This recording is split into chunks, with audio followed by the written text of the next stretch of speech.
Soy Juan José Jusit y esto es Sobran los Motivos.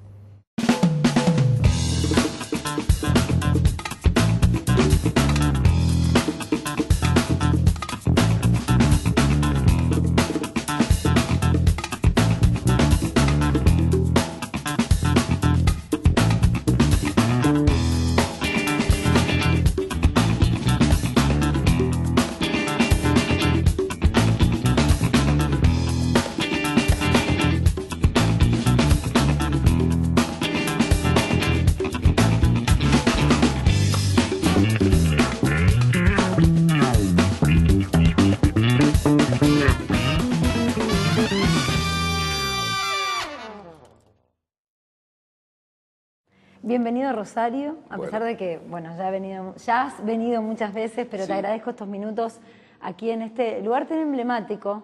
El cine El Cairo hablábamos recién con Ariel, es un cine muy caro a nuestros sentimientos porque además se ha transformado en un cine público, es uno de los pocos exponentes en Sudamérica, podríamos decir, y el único creo en Argentina. Así que Claro.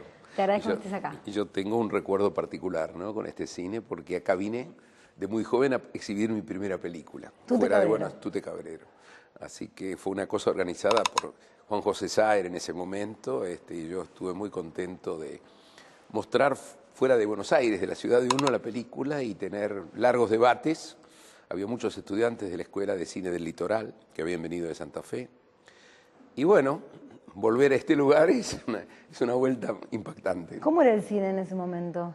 Bueno, no tenía nada de este look, que obviamente tiene que ver con los tiempos. Era como las viejas salas que también había en Buenos Aires, de muchas butacas enormes, donde uno caminaba mucho para llegar a ubicarse, ¿no? Y con el sonido de aquella época, y la proyección no digital del presente, ¿no? ¿Era como un momento más mágico el venir al cine, el Sí, poder yo observar creo, una película? yo sigo creyendo, yo sigo yendo al cine, ¿no? Y me peleo con los estudiantes del ENER, que son mis alumnos de dirección, de por qué ven tanto DVD y no van al cine, que es una ceremonia colectiva, ¿no? Me parece que es un acto de compartir un sueño colectivo, porque las penumbras del cine y el silencio, más allá de algún ruido de pochoclo, le da a uno una entrega emocional a lo que está viendo que no se logra en la casa de uno de ninguna manera, ¿no? Absolutamente. Yo creo que no. Envolvente, Claro, una cuestión... es un momento donde en general uno sostiene que las películas más maravillosas son las que le plantan la cuarta pared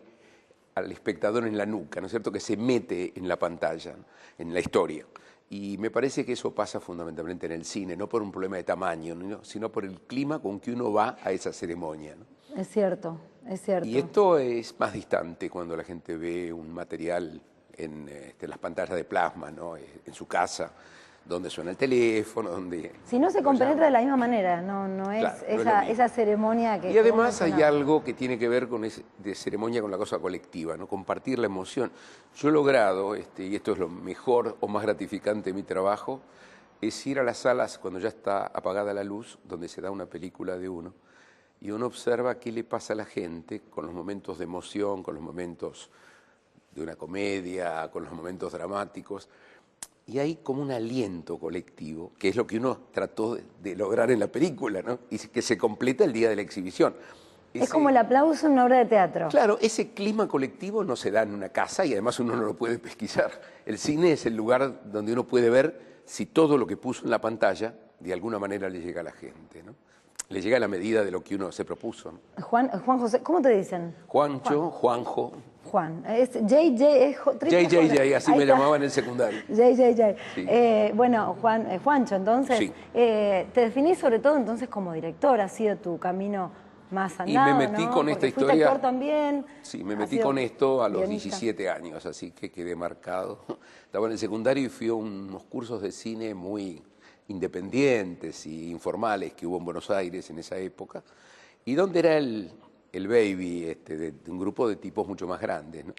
Y la verdad que yo era titiritero en esa época y vivía de eso además. Y ¿Cómo fue era vivir? ¿Con marionetas? Sí, con Sí, títeres de guante. entre marionetas. Y yo creo que sigo haciendo lo mismo, porque creo que el director de cine es un gran manipulador.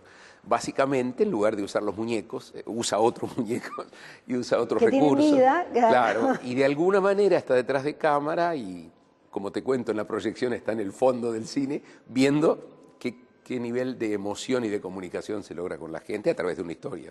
Si tendrías que elegir con quién llegaste al nivel máximo de esa transmisión de concepto como directora, ¿quién me mencionás en todo este camino que has transcurrido?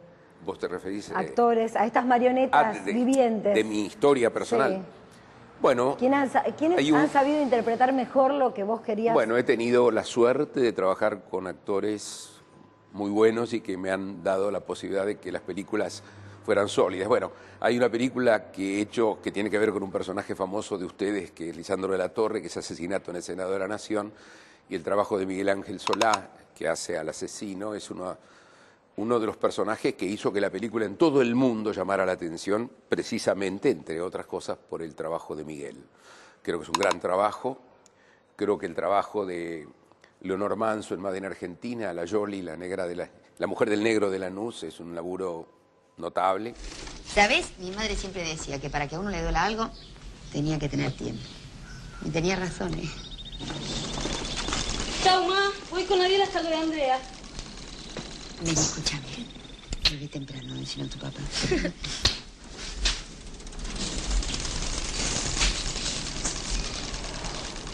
Es de Norteamérica, mamá. El Oscar Martínez, de la película que se va a exhibir acá en el festival, que es ¿Dónde estás, amor de mi vida?, el trabajo de él. Fernández, el personaje casi anónimo que encarna, creo que es un gran trabajo. Y unos cuantos más, ¿no? Son muchos. Brandoni. Brandoni hizo conmigo Made in Argentina y fue un trabajo notable. Y Beto filmó 5 o 6 películas conmigo. En Tute Cabrero hizo un trabajo notable. Lo mismo Gené, que falleció hace poco tiempo.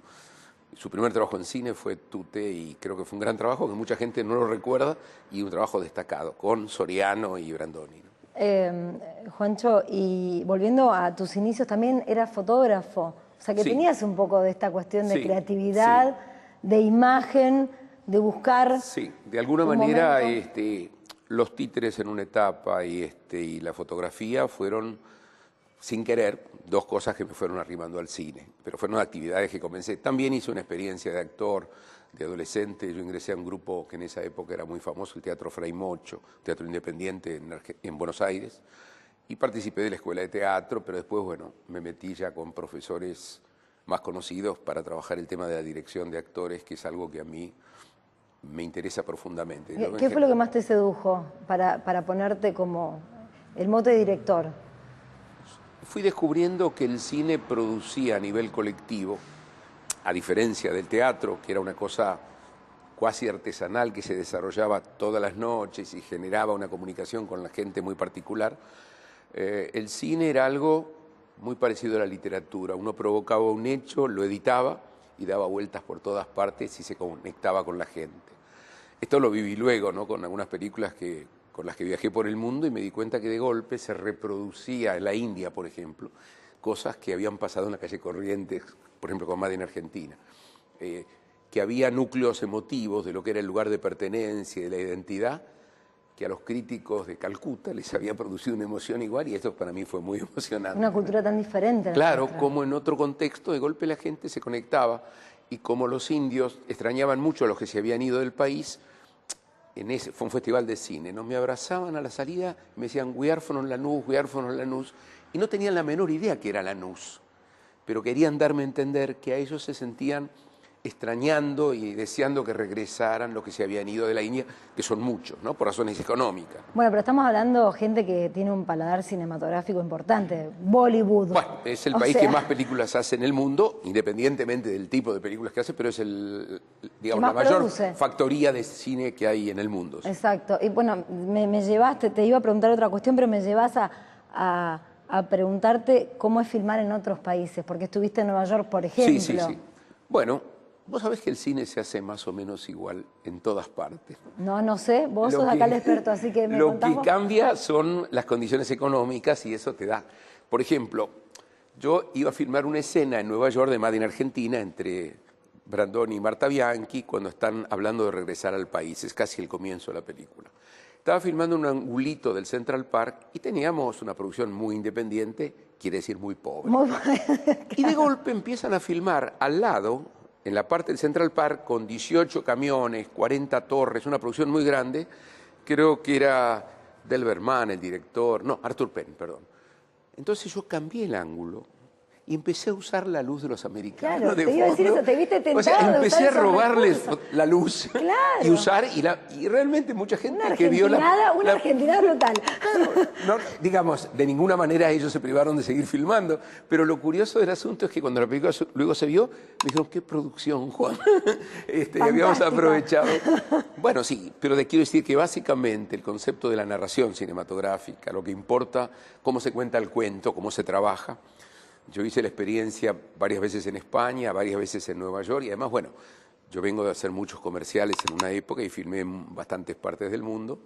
Y en general el equipo de filmación en México, en el Caribe, en Francia, se hace parecido. Siempre uno dice acción, siempre pide silencio y siempre hay una estructura que es vertical, donde el director determina una cantidad de roles y pide lo que necesita, ¿no? Y eso se va desplegando en todos los niveles de las cabezas técnicas del equipo. Y después de la acción depende entonces de la calidad de quienes están de frente a la cámara. Vivientes, claro. Claro, y esos que además actores... sepan qué es lo que uno quiere, porque muchas Totalmente. veces los actores no logran buenos trabajos cuando no se les da todos los estímulos o la información, o el director le cuenta lo que quiere, ¿no? Hubo como varios Jusid, diría yo, ¿no? El que, recién hablabas del cine comercial, hasta podría decir, bueno, comercial con respecto a las publicidades que Sí, hacías, ¿no? sí. Tuviste varios años. 30. Mucho. Sí, sí. Un Jusid que tuvo un cine mucho más comprometido. Recién mencionabas algunos de los films que tuvieron una crítica importante y comprometidos en el aspecto de tocar temas ríspidos. En el caso de Asesinato, que polémicos. fue la primera película que yo hice en Democracia en el 84, sin censura previa, es una película que está en una cantidad de libros que salieron en Alemania sobre el cine político en el mundo. O sea, es una película que analiza la política y la cuestiona, ¿no? Como sistema de manipuleo, la corrupción. Bueno, es una historia que ocurrió en el Senado en el año 35 del pasado siglo y que podría repetirse con algunas variantes. A eso iba hoy en también, día. cuando hablabas de este asesinato y del Senado en particular, tranquilamente uno lo puede... Sí, hace unos años... Puede hacer un paralelo con la actualidad. Con Hace actos unos de años, corrupción. cuando hubo el tema de la Banelco y de todo lo que pasó en el Senado con la corrupción para la ley de liberalización de las reglas laborales, todos los canales empezaron a pasar escenas de asesinato en el Senado porque parecía la misma coyuntura. ¿Y qué te pasó con los gauchos judíos? Bueno, esa es una película que hice hace mucho tiempo en base a un libro de relatos de Alberto Gerchunov, que de alguna manera pretendía contar de una manera musical como una segunda parte de lo que había sido El violinista en el tejado, o sea, una película que contaba toda la inmigración y el viaje al exterior de los judíos en la Rusia zarista por los pogromes y las persecuciones, y cómo contar a fines del siglo XIX cómo vinieron a formar colonias, bueno, en Santa Fe y en Entre Ríos. La historia de esto ocurre en Entre Ríos. Fue una película coral. Nunca jamás se reunió un elenco tan gigantesco y enorme, fue muy difícil, tuvimos problemas muy serios de tipo políticos, porque el tema judío era, en ese momento estaba López Rega y había mucha resistencia que se usara la palabra gaucho y judío. Yo llegué a tener discusiones con el censor de la época, Paulino Tato, que me decía, si es judío, judío, y si es gaucho, es gaucho. Y este es un libro clásico que se enseña en la escuela secundaria.